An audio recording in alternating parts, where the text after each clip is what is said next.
Kita juga akan mencoba nih bagaimana rasanya tahu bongkeng. Saya sudah langsung dengan Pak Suradi, generasi keempat dari bongkeng ini. Wow, nikmat sekali. Terima kasih.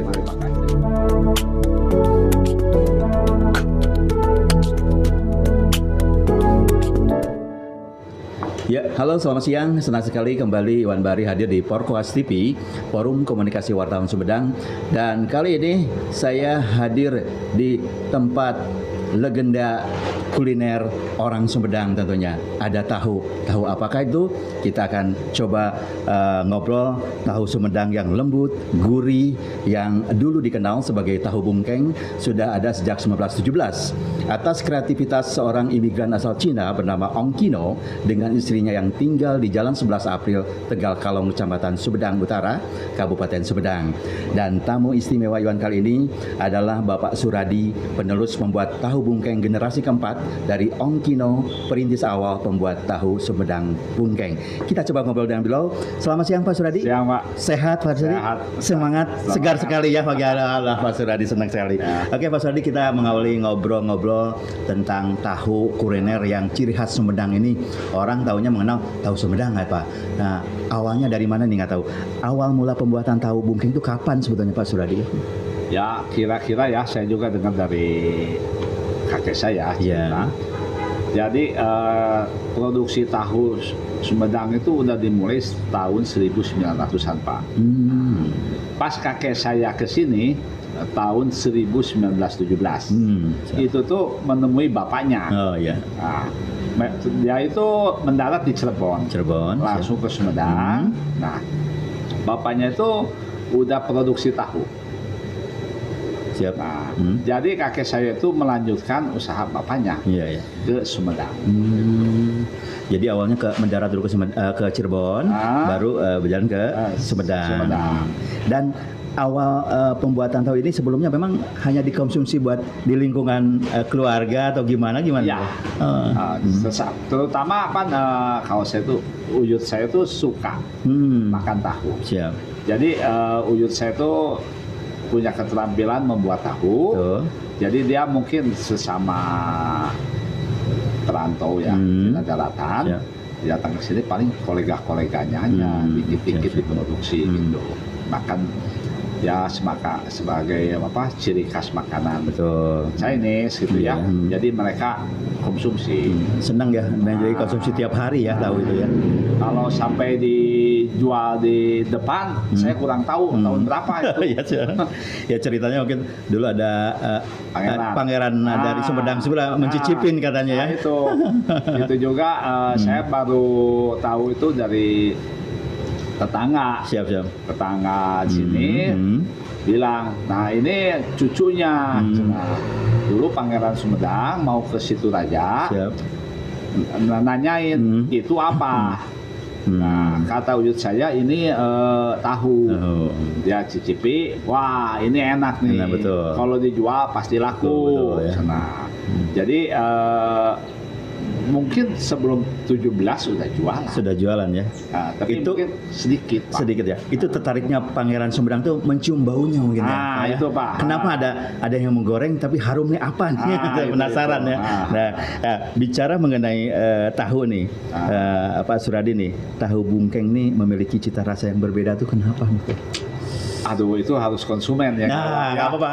Kalau saya soalnya di sini sudah ada nih, saya mau aduh, cantik sekali tahunya Pak ini. Itu Pak, saya kira ya dari pilihan kedelai, terus sumber air yang bagus dan keterampilan SDM-nya Pak. Bagus ya. Kalau bicara masalah tadi bahan baku nih, apakah kedelai Sumedang masih ada Pak Suradi? Ada, tapi varietasnya udah ganti Pak. Seperti apa nih bisa disana?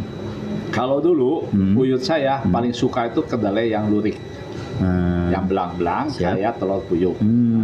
Itu kualitas yang paling bagus. Bagus itu, hijau lah. Siap. Nah mungkin karena pola tanam panennya lama, itu perlu waktu 90 hari Pak. Nah sedangkan pemerintah dinas pertanian pengen yang produksi cepat. Hasil panen, si varietas itu lama-lama hilang. Diganti sama yang varietas siap panen 70 hari.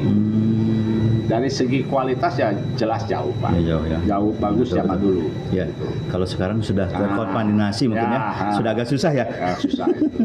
Dan untuk proses pembuatan tahu bungkeng sendiri masih tradisionalkah Pak Suradi? Semi modern Pak. Semi modern, sudah dikolaborasikan ya? Ya. Oke. Nah, saya lihat tadi teknik pembuatannya mungkin masih sudah berproses dengan mesin kan sekarang kan. Kalau dulu mungkin ada ditumbuk. Repot ya. Repot. Nah, ada yang menarik nih. Harum bau gurihnya tuh pengaruh apa tuh Pak Suradi? Sebentar nih. Harum bau gurihnya. Iya. Ya mungkin dari minyak Pak. Minyak. Nah, apakah dari proses minyak itu ada perpaduan apa-apa gitu? Ya kurang lebih ada lah. Ada ya, siap. Itu rahasia dapur ya. Ya. Yang pasti dari minyak lah. Minyak. Nah, yang membuat tahu bungkeng menarik nih. Di sini kan ada krekes ya kalau istilah crispy ini. Emang ini kenapa dia bisa jadi gini nih kan? Itu Pak banyak faktor. Iya ya. Mungkin kadar air. Siap. Terus dari sifat kedelainya. Dari kedelai itu ada yang keras sarinya, ada yang lembek sarinya. Kita perlu yang lembek. Kualitas yang lembek yang paling bagus ya. Jadi kalau memaksakan kualitas yang jelek, ya hasilnya juga mungkin keras ya, kurang menikmatin ininya ya. Oke Pak Suradi, ini mengawali tahu bungkeng ini, mengawali di Sumedang. Bagaimana nih melihat sekarang perkembangannya di luar kota Sumedang dan di Sumedang sendiri tersebar tahu Sumedang ini. Gimana nih Pak Budi? Bagus Pak. Iya siap. Sampai ada yang bilang, aduh nih keluarga bungkeng menghidupi orang banyak, memberikan lapangan kerja. Itu juga saya bilang terima kasih. Malahan pernah ada bilang orang tua, itu tahun berapa ya, kira-kira tahun 80, saya SMP Pak, lagi duduk-duduk, lagi nyantai, ada yang masuk ke dalam, kok Cep, tahu nggak kenapa tahu bungkeng masih berdiri? Siap. Saya tahu, wah nggak tahu Pak, saya tahu. Ya mungkin tuh Uyun kamu dulunya banyak amal. Siap, gitu betul, aja. Oh gitu Pak. Saya belum sadar kan masuk SMP ya. Iya betul. Apa ngomong apa gitu ya? Terserahlah gitu. Siap. Begitu aja. Jadi dari kebaikan Uyut Pak Suradi terhadap masyarakat sekitar sampai saat ini langgeng dan banyak yang kreasi lain. Adakah alumni bongkeng yang membuka sendiri nih Pak Suradi? Banyak sekali ya. Banyak. Terutama kalau yang paling sukses itu tahu Saribumi. Oh Saribumi gitu ya. Betul-betul alumni dari bongkeng sendiri, dia pekerja di sini awalnya. Terus tahu Ojo Saputra. Iya. Udah terhenti Pak. Betul. Nah sebenarnya Pak itu sejarahnya ya, tahun berapa saya lupa tuh, tahun 40-an kalau nggak salah. Kakek saya itu punya karyawan 3 orang kalau nggak salah, 3 orang 40-50-an lah. Nah dari 3 orang ini keluar membikin tahu persatuan. Nah di sekitar Cipadung. Nah cikal bakal Sumedang, tahu banyak Sumedang itu dari sana. Dari 3 ini bersatu, pecah Pak. Pecah, masing-masing punya anak buah kan? Iya, betul. Nah, itu menyebar. Iya. Pecah lagi dari anak buah itu, betul. Menyebar. Jadi saling terus menyebar ya. Ilmunya alhamdulillah sekali ya Pak Suradi. Oke Pak Suradi, bicara masalah ini kan banyak ya yang jualan nih. Bisa lah omset sekarang di masa pandemi gimana nih Pak? Aduh jauh Pak, turun drastis. Siap. Tapi dengan tekad kualitas yang bagus tetap masih ada. Saya tetap produksi gimana juga gitu. Dan dengan ini sudah tersebar kan, kita ketahui bungkeng sudah ada beberapa outlet. Berapa outlet sekarang? 5 Pak. Di Sumedang 5. Sumedang 4. Bandung 1. Ini kontribusi yang ke Bandung ini untuk bahan baku tiap pagi atau gimana tuh caranya tuh? Seminggu 3 kali. Soalnya di di Bepas atau Jalan Podalenyi juga banyak tuh Sumedang juga. Itu di Jakarta juga ada sebenarnya ya. Ada. Jadi pasti orang Sumedang. Betul ya. Untuk ini nih Pak Suradi nih, dengan pedagang eceran yang ada di pinggir jalan, apakah mereka ada kontribusi atau membeli bahan dari Bungkeng sendiri atau mereka gimana nih? Ada, kebanyakan beli minyak doang. Oh, siap minyaknya aja ya. Nih, karena itu sebagai bumbu utama menggoreng tahu Sumedang itu ya. Jadi kita tahu tuh pemirsa Porkoas, minyaknya aja tuh membuat pengaruh tuh ya. Apalagi Ciweli itu yang gorengnya. Oke Mas Radi, sekarang Mas Radi punya putra berapa nih?